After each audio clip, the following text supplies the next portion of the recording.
Be very careful what news you're paying attention to right now. And I think we just got a taste of what can happen. What's going on, guys? It's Ricky, and here's a super quick market update.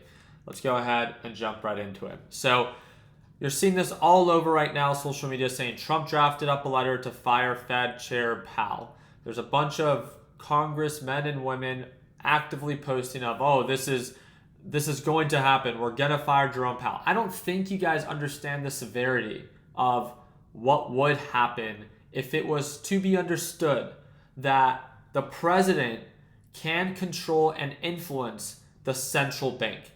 It doesn't matter what you think is right. It doesn't matter what Trump thinks it's right. That is why that there are different departments in our government that control things independently.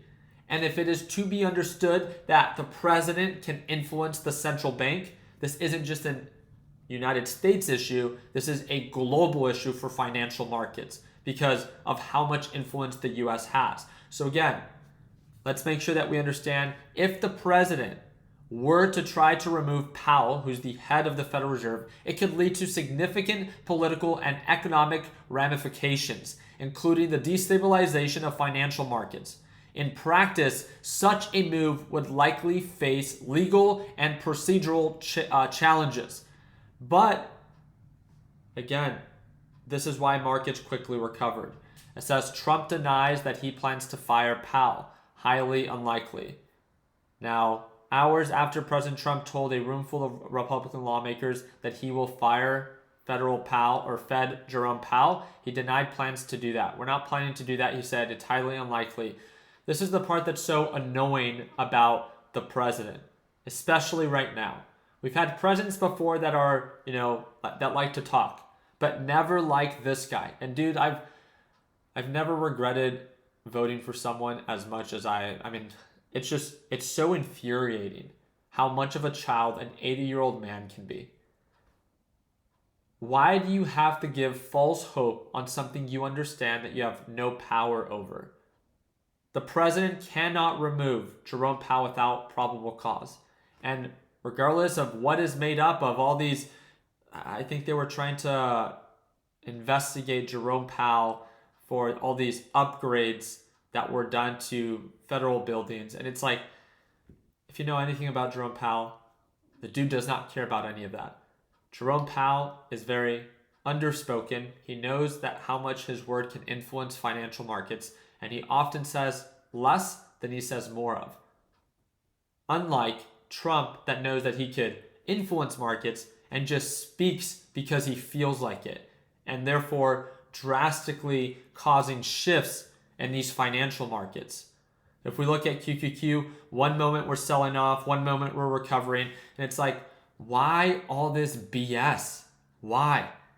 Why can't you just have some form of,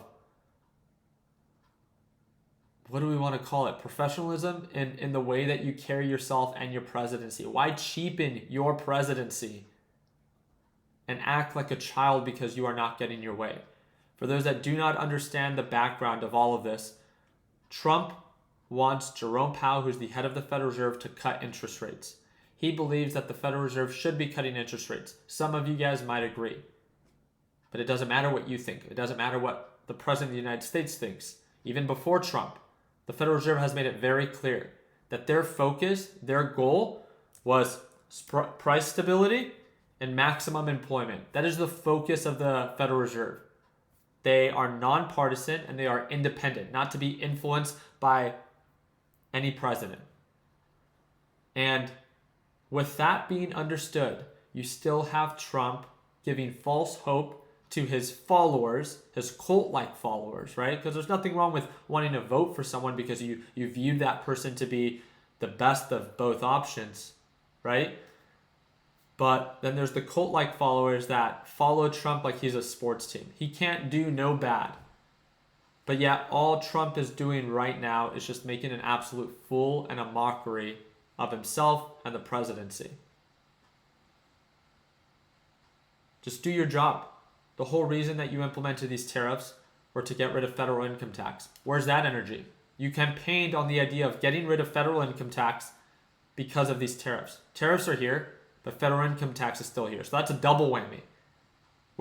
Now we're getting hit by both. And for all those that like to argue, no, it's not not consumers that are paying for tariffs. Have some common sense. Stop reading these headlines. Have some common sense. Order anything from AliExpress or Alibaba.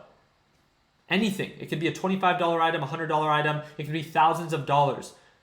It will get shipped to you at normal cost, but then again, there will be duties that are due when you go and pick it up. If not, you can't pick it up and it stays there, and or they ship it back.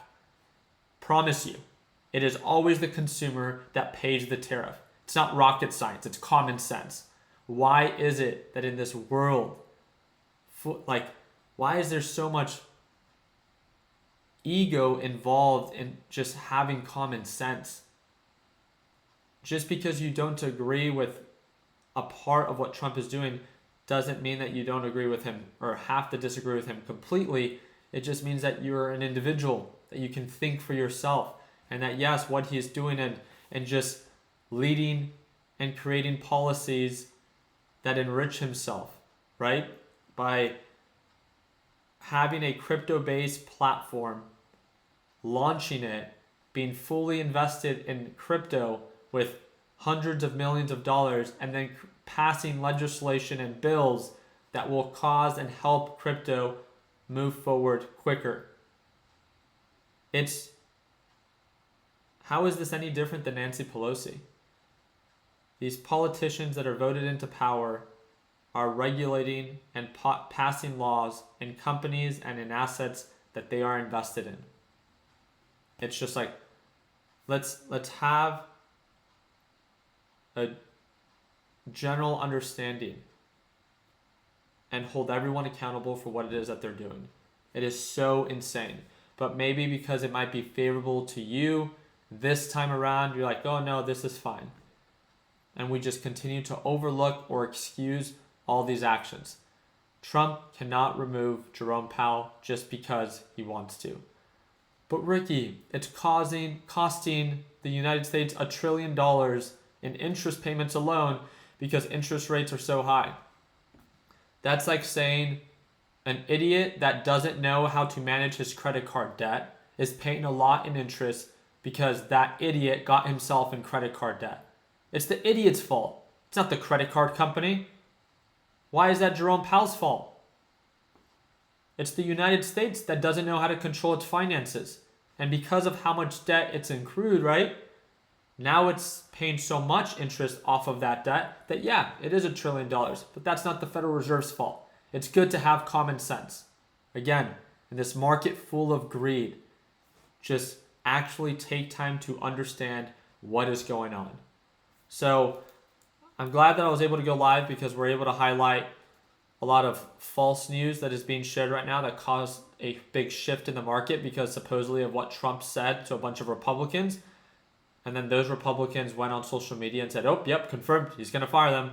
And then he has to go in and correct himself and says, no, it's highly unlikely and we're not going to remove him. Remember, Jerome Powell is to see his full term as the head of the Federal Reserve until May of 2026.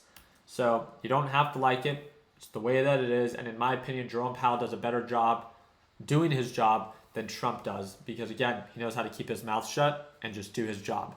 I wish more politicians were like that. So, again, I'll make sure that I do my part in keeping you guys up to date. A lot of volatility right now. Maybe it's not the best time to have a large position. So don't be afraid to stay cash and make sure you stay selective. Hope that earned a thumbs up. Please consider subscribing. And like always, let's make sure that we end the year on a green note. Take care, team.